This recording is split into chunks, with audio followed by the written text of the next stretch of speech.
भारताच्या तमाम मायबाप जनतेला मी स्वातंत्र्य दिनाच्या मनापासून शुभेच्छा देते। खूप संघर्ष करून आपल्याला स्वातंत्र्य मिळाले आणि स्वातंत्र्याच्या मागे विचार असा होता की प्रत्येकाचा मान सन्मान झाला पाहिजे आणि समतेची भाषा जी महात्मा गांधींनी प्रत्येक नागरिकाला तो मान सन्मान मिळाला पाहिजे हा विचार जेव्हा तिथे मांडला आणि त्यानंतर भारतरत्न डॉक्टर बाबासाहेब आंबेडकरांच्या प्रयत्नातून या देशाला सगळ्या जगातलं सगळ्यात उत्तम संविधान आपल्याला मिळालं त्याचा मान सन्मान झालाच पाहिजे ही आग्रहाची भूमिका आमच्या सगळ्यांचीच राहिली आहे। आणि या स्वातंत्र्याच्या दिवशी ज्या लोकांनी एवढं मोठं योगदान दिलं आपल्याला मोकळा श्वास घेता यावा याच्यासाठी त्यांना विनम्रपणे आम्ही सगळेच आमच्या पक्षाचे आमचे सहकार्यांच्या वतीने तमाम भारताच्या नागरिकांना मनापासून मी स्वातंत्र्य दिनाच्या शुभेच्छा देते। आणि मला कालच लातूरमध्ये मी होते तेव्हा मला सांगितलं की महाराष्ट्र मुख्यमंत्री लाडकी बहीण योजनेचे पैशाचा वाटप सुरू झालंय। आनंदाची गोष्ट आहे की रक्षाबंधनाच्या दिवशी महिलांना पैसे मोजतात त्याचं मी मनापासून स्वागत करते। पण त्याला एक कॅव्हिएट आहे छोटीशी की भारतीय जनता पक्षाचे आणि त्यांच्या मित्र पक्षाचे आमदार शेवटी पोटातलं उठात येतच किती लपवायचा प्रयत्न केला तरी की जर मतदान केलं नाही तर आम्ही हे पैसे परत घेऊ शकतो। हे माझं म्हणणं नाही आहे ना हा फेक नॅरेटिव्ह आहे। तुमच्या सगळ्या इथे जेवढे कॅमेरे आहेत ह्या सगळ्या चॅनल्सनी आणि वर्तमानपत्रांनी ही बातमी दाखवलेली आहे आणि एक नाही म्हणले दोन आमदार तेच वक्तव्य करतात तेव्हा मग कुठेतरी पाणी मुरतंय ना। मोदींना वन नेशन वन इलेक्शनसाठी तयार राहिलं पाहिजे अशा पद्धतीची आज भाषणामध्ये वक्तव्य केलं त्याची एक कमिटी सरकारने केली आहे त्यामुळे त्या सरकारचा रिपोर्ट आपण बघूया ना काय येतो तो कारण तो त्याच्यासाठी जी कमिटी केलेली आहे त्याचा काही रिपोर्ट आमच्या हातात अजून आलेला नाही आहे त्याच्यामुळे ते आल्याशिवाय कसं वक्तव्य करणार आणि वक्तव्य जे झाले ते माननीय देशाच्या प्रधानमंत्र्यांचं आहे त्यामुळे त्याच्यावर उगाच काहीतरी पूर्ण माहिती नसताना बोलणं मला असं वाटतं अयोग्य राहील माझ्यासारखं। राज्यात अर्थसंकल्पीय अधिवेशनात अनेक लोकोपयोगी योजना ज्या आहेत त्या सरकारने आणलेल्या आहेत परंतु राज्याची वित्तीय तूट जी आहे ती 2 लाख कोटींवरती गेलेली आहे आणि वित्त विभागाकडून सरकारला या संदर्भातला सगळा इशारा सुद्धा देण्यात आलेला आहे। एकतर ह्या बाबतीत सविस्तर जयंत पाटलांच्या जे भाषण झालं त्याच्यात जयंतरावनी सविस्तर ही माहिती राज्याला असेंब्ली विधान भवनमध्ये त्यांच्या भाषणात दिलेलीच होती त्यामुळे हे माझ्यासाठी काही नवीन नाही। आणि मी स्वतः बजेटमध्ये बोलत असताना सातत्याने FRBM ॲक्ट जो आहे तो ॲक्ट असा आहे जो कैलासवासी भारतरत्न अटल बिहारी वाजपेयीजींनी या देशात आणला होता आणि त्यानंतर तो जरी त्यांनी आणला असला तरी तो चांगला होता चांगल्याला चांगलं म्हणलं पाहिजे आणि अटलजींनी खरंच तो खूप विचार करून FRBM ॲक्ट आणला होता तो पुढे 10 वर्ष सातत्याने मनमोहन सिंग साहेबांच्या सरकारने तो चालवला त्याच्यात आणिक नवीन सूचनाही केल्या आणि अतिशय चांगल्या पद्धतीने तो FRBM ॲक्ट आता FRBM ॲक्ट काय फिस्कल मॅनेजमेंट जे असतं म्हणजे जेवढा पैसे येतात आणि किती पैसे आपण खर्च करतो त्याचं रेग्युलेशन असतं त्याला रेग्युलेशन मेकॅनिझम असतं त्याला FRBM ॲक्ट म्हणजे जो फिस्कल डेफिसिट असतं त्याचं जे मॅनेजमेंट असतं त्या बजेटरी मॅनेजमेंटला त्याचा बॅलन्स ठेवण्यासाठी त्याला एक लिमिट लावलेली आहे 3% पेक्षा जास्त ते असू शकत नाही जर झालं तर त्या राज्याचं सगळं अर्थकारण कोलॅप्स होऊ शकतं असा त्या बिलच्या मागचे विचार आहे त्याच्यामुळे FRBM ॲक्टच्या पेक्षा जास्त पैसे आपण ना लोनमध्ये घेऊ शकतो ना खर्च करू शकतो असा या देशाचा कायदा आहे त्याच्यामुळे मी हा प्रश्न विचारला होता की FRBM ॲक्ट प्रमाणे महाराष्ट्राची आर्थिक परिस्थिती काय त्याचं उत्तर जयंतरावांना पण मिळाले का नाही मला जरा डाऊट आहे मला तर मिळालेलंच नाही हा पहिला मुद्दा। आणि दुसरा मुद्दा आंध्र प्रदेशचे जे खासदार आता निवडून आले त्यांनी हा एक विचार आणि मुद्दा त्यांच्या भाषेत मांडला की आंध्र प्रदेशमध्ये प्रचंड फिस्कल मिसमॅनेजमेंट झालेलं आहे त्याच्यामुळे पुढचं जे डेव्हलपमेंट आहे ते काही कळतच नाहीये त्यांना कसं करायचं आणि ह्या बाबतीत एक व्हाईट पेपर डॉक्युमेंट आंध्र प्रदेशचं सरकार काढणार आहेत असं आम्हाला पार्लमेंटमध्ये सांगण्यात आलं आणि त्याच्यामुळे महाराष्ट्राची परिस्थिती अशीच गंभीर आहे का अशी भीती कालच्या वर्तमानपत्र वाचल्यावर आमच्या लक्षात आली आहे. कारण कालच वर्तमानपत्रामध्ये हेडलाईन होती की नवीन काहीतरी 27,000 कोटी, माझा नंबर करेक्ट आहे का नाही मला माहिती नाही, मला असं वाटतंय तर 27,000 कोटी होतं. तर 27,000 कोटी रुपयाचे रस्ते कॉन्क्रिटीकरणासाठी प्रस्ताव कॅबिनेटने पास केलाय. पण फायनान्स मिनिस्टरनी त्याच्या मिनिस्टर नाही, फायनान्स मिनिस्ट्रीनी ते हायलाईट केलंय की फिस्कल डेफिसिट हे वाढत चाललंय. म्हणजे हे सगळे डॉट्स जर तुम्ही जॉईन केले की माननीय जयंतरावांचं भाषण, मी बोललेल्या गोष्टी, FRBM ऍक्ट आणि आता फायनान्स मिनिस्ट्रीनी रेज केलेले इश्यूज, हे सगळे डॉट्स जर तुम्ही जॉईन केले तर महाराष्ट्राची परिस्थिती अतिशय चिंताजनक आहे असं बाहेरून दिसतंय. आम्हाला आत काय चाललंय माहिती नाही. त्याच्यामुळे ह्याचं उत्तर महाराष्ट्राच्या सरकारने द्यावं. कारण का जर राज्याचं दिवाळं निघालं आणि मग पुढचे पूर्ण डेव्हलपमेंट कोलॅप्स होऊ शकते अशी एक चिंता दपदपत्या आवाजात आज समाजामध्ये, वर्तमानपत्रात आणि मीडियामध्ये दिसते. One at a time.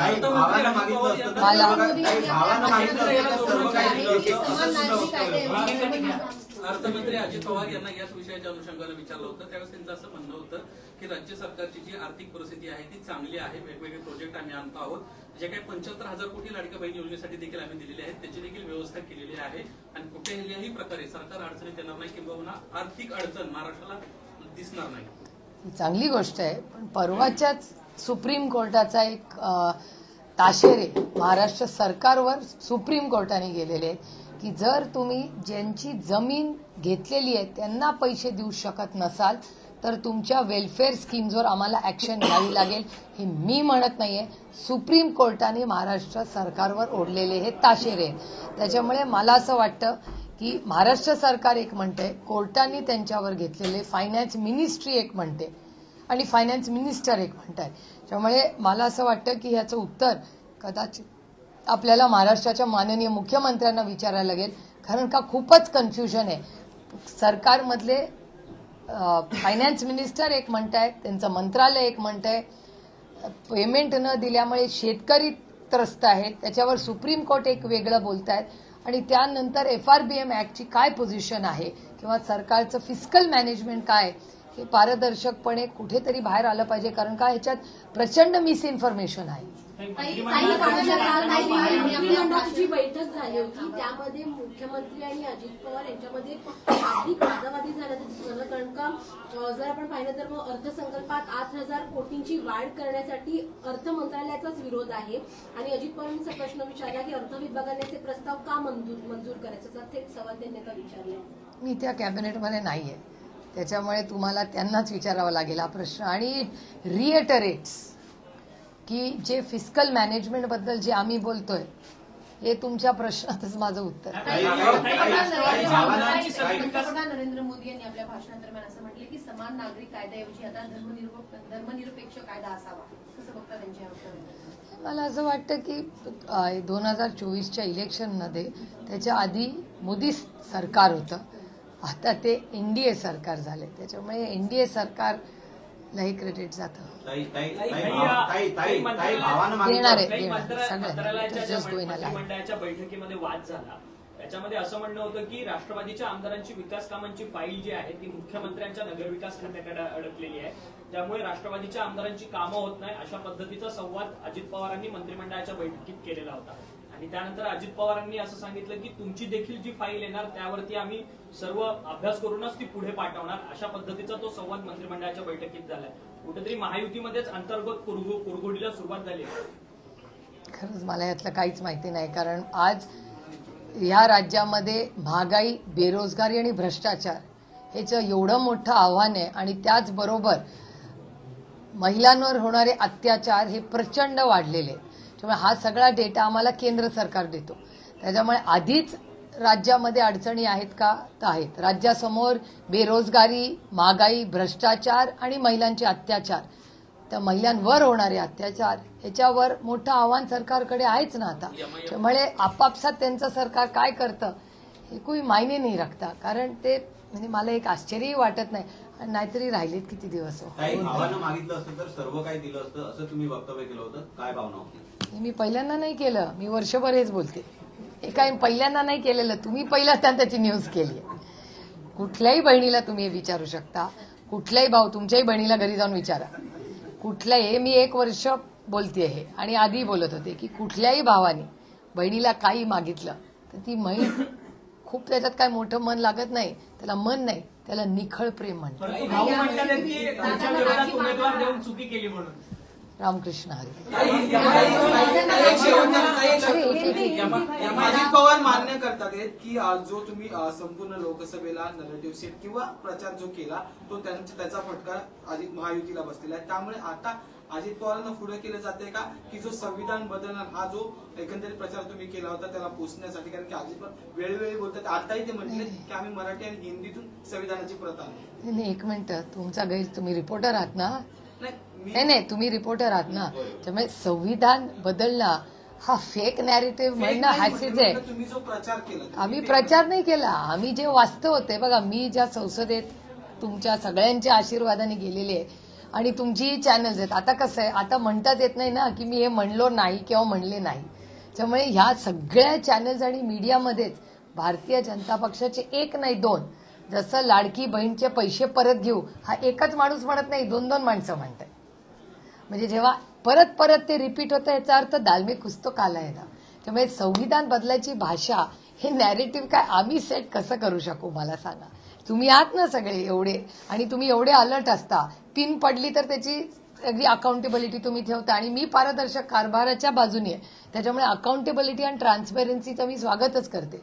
त्यामुळे मी माझ्या कानांनी माझ्या डोळ्यांनी तुमच्या चॅनलवर आणि पार्लमेंटमध्ये, दोन्ही ठिकाणी, चॅनलवर पण आणि पार्लमेंट, आय रिपीट मायसेल्फ, या दोन्ही ठिकाणी आम्हाला संविधान बदलायचं आहे. अब की बार 400 पार, ते आपण सगळ्यांनीच पाहिलं. त्याच्यात फेक काय?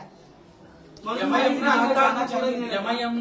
महायुतीने अजित पवारांना आता हा जो एकंदरीत तुम्ही जे मांडलेलं आहे ते पुसण्यासाठी किंवा ते ब्लर करण्यासाठी आता अजित पवार वेळोवेळी मुद्दे मांडताना पाहायला मिळतात. मराठी हिंदीमध्ये आम्ही संविधानाची प्रत आणू असं सुद्धा म्हणताना पाहायला मिळतात. याचं उत्तर माझ्याकडे नाहीये. जे आहे ते आहे ना, ती काळ्या दगडावरची पांढरी रेष आहे. संविधान बदलायची भाषा 400 पार ही ऑफिशियली चॅनलवरच आहे आणि पार्लमेंटमध्ये आपण सगळ्यांनीच पाहिलेली आहे. एमआयएमनं आता आपल्यासमोर प्रस्ताव ठेवलाय की आम्ही महाविकास आघाडीसोबत यायला तयार आहोत. जर तुम्ही तुमच्याकडून होकारार्थी येत असेल तर लगेच मी येईल आणि बैठक देखील करेल आणि जागा वाटप असं देखील. कोण कोणाला म्हणलंय? एमआयएमचे महाराष्ट्राचे इम्तियाज जलील आहेत, त्यांना असं त्यांनी कोणाला म्हणलंय? महाविकास आघाडीला एकंदरीतच प्रस्ताव हे एक तर माझ्या कानावर आलेलं नाहीये, आणि जर आलं असेल तर जो काय प्रस्ताव असेल ते आमचे नेते त्याची चर्चा करतील. एक सगळ्यांची. राज्य एक गणवेश हा कायदा लागू केलेला आहे, परंतु राज्यातल्या 20 जिल्ह्यांमधल्या शाळांना अद्याप देखील गणवेश पोहोचलेला नाहीये. 7 जिल्ह्यांना फक्त शालेय विद्यार्थ्यांना गणवेश पोहोचलेला आहे. अत्यंत बिकट परिस्थिती आहे. एकीकडे मोठ्या योजना ज्या आहेत त्या सरकार धूमधडाक्याने आणत आहे, परंतु विद्यार्थ्यांच्या शिक्षणावरती जे काही कायदे सरकार करत आहे त्याची अंमलबजावणी होताना पाहायला मिळते. नवीन धूमधडाका हा लोकसभा इम्पॅक्ट आहे. त्यांना काय, त्यांचं सरकार 1-2 वर्ष आहे, त्यांना अधिकार नाही सुचलंय. हे लोकसभाचा रिझल्ट लागल्यानंतरच यांचा अति आत्मविश्वास जो होता त्याचेही रिपलिंग इफेक्ट आहे. त्यामुळे ह्या ज्या योजना येत आहेत हा त्यांचा लास्ट माइल रन चाललाय की कुछ भी करो, पण काय सरकार आणण्यासाठी काय करायचं, कष्टांची परिकाष्ठा करत नाहीयेत ते स्कीम्सची परिकाष्ठा करतायत. आणि त्याच्यामुळे हा सगळा लोकसभेचा इम्पॅक्ट आहे एक. आणि दुसरं की हे सरकार हे ट्रिपल इंजिनचं खोक्याचं सरकार आहे, अतिशय असंवेदनशील. त्याच्यामुळे त्यांनी ज्या खरंच मूलभूत गोष्टी करण्यासाठी केल्या पाहिजेत, त्यांना रस्त्याचे 27,000 करोड करणं हे महत्वाचं वाटतं, कारण का त्याच्यात कॉन्ट्रॅक्ट आहे. पण ज्या मुलांना गणवेशाची गरज आहे, जो त्यांचा अधिकार आहे, ते देण्यासाठी यांना नियोजन पण नाही आणि वेळ पण नाही. असल्या सरकारकडून काय तुम्ही अपेक्षा करणार? 50 खोके एकदम ओके संस्काराचं हे सरकार आहे, काय अपेक्षा करणार तुम्ही? मनोज जरांगे यांना आता 27 ऑगस्टची डेडलाईन दिलेली आहे. 27 ऑगस्टपर्यंत मराठा आरक्षणाचा विषय मार्गी लावा असं सरकारला त्यांचं सांगणं आहे. याचं उत्तर सरकारने द्यायला पाहिजे ना.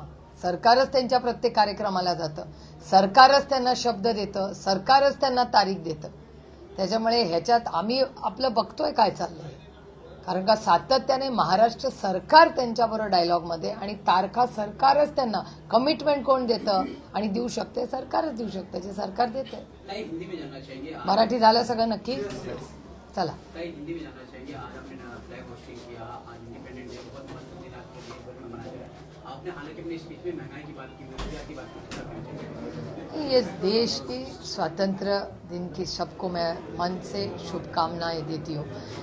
लेकिन दुख की एक बात है कि इतना हम जिन्होंने इतनी मेहनत करके आपको और मुझे आज जो हम जिंदगी जी रहे, ये अधिकार हम सबको दिया, लेकिन आज महाराष्ट्र देश में आप देख रहे महंगाई बढ़े जा रही है, भ्रष्टाचार बढ़े जा रहा है। बच्चों को जो युवा और युवती है जो मेहनत करके पढ़ाई करके मेरिट पे पास होते हैं, वो नीट की एग्ज़ाम में आपने देखा क्या हुआ है, ना नौकरियां मिल रही है ना न्याय मिल रहा है। तो इस देश में हम सबको बहुत दुख होता है कि जिस सरकार को एक विश्वास के नाते सरकार में बिठाया गया, उन्होंने इस देश को न्याय नहीं दिया। लाडली बहन योजना की बात करते हैं, जिस प्रकार की बीजेपी की जो नेता हैं जिस पर बात कर रहे हैं कि अगर उनको वोट नहीं दिया गया तो जिनको पैसे 1500 मिलना वो वापस नहीं दिया, उनकी इस बात को किस तरह देखें? हालांकि 17 तारीख को पहला बेनिफिशियरी को मिलना नहीं, शायद मुझे कल लातूर में बताया गया कि 3000 रुपये का पहला इंस्टॉलमेंट आने ही लगा है। मैं उसका तहे दिल से स्वागत करती हूँ कि हमारी बहनों को मदद होने वाली हो तो बहुत अच्छी बात है। लेकिन देखो, सत्यमेव जयते, सत्य कभी ना कभी बाहर आता है।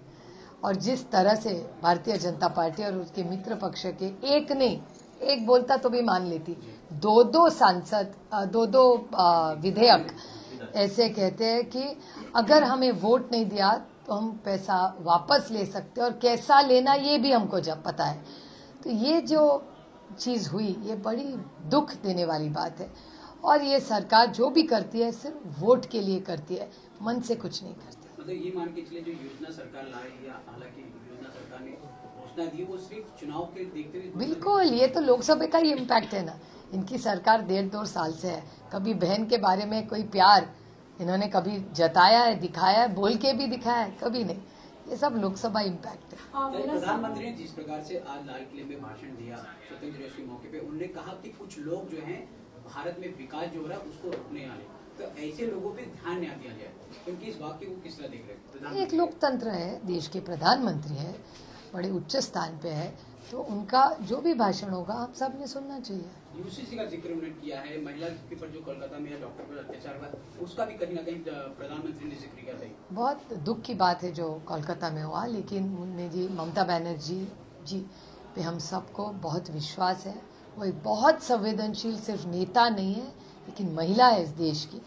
तो मेरा विश्वास है कि वो फास्ट ट्रैक कोर्ट करके उस लड़की को न्याय ज़रूर मिलेगा। लेकिन हम लड़की को तो वापस नहीं ला पाएंगे, लेकिन दूसरी हमारी कोई बहन बेटी के खिलाफ ऐसी घिनौनी हरकत ना हो, इसके लिए हम सब ने एक समाज मिलके पूरी ताकत से खड़ा रहना चाहिए। मुंबई में सरकारी प्रधानमंत्री ने यूसीसी का जिक्र किया है, तो ये मान के चले 2024 में जो हालांकि कुछ राज्यों में चुनाव है, यूसीसी का मुद्दा रहेगा जिस प्रकार से प्रधानमंत्री अपने भाषण में पता नहीं, ये ऐसा कह नहीं सकते क्योंकि ऐसे बिल आते हैं, चर्चा कभी होती है कभी जाती है, तो ये जब तक कुछ सीरियसली पार्लियामेंट में नहीं आता उस पर बोलना उचित नहीं। एक देश एक चुनाव का एक बार फिर प्रधानमंत्री ने जिक्र किया, क्या ये मान के चले आने वाले समय में एक देश और एक चुनाव होगा? कुछ कह नहीं सकते क्योंकि रिपोर्ट नहीं आई, उसकी एक कमेटी है, तो वो जब कमेटी का रिपोर्ट आएगा तभी उस पर कुछ टिप्पणी कर पाऊंगी।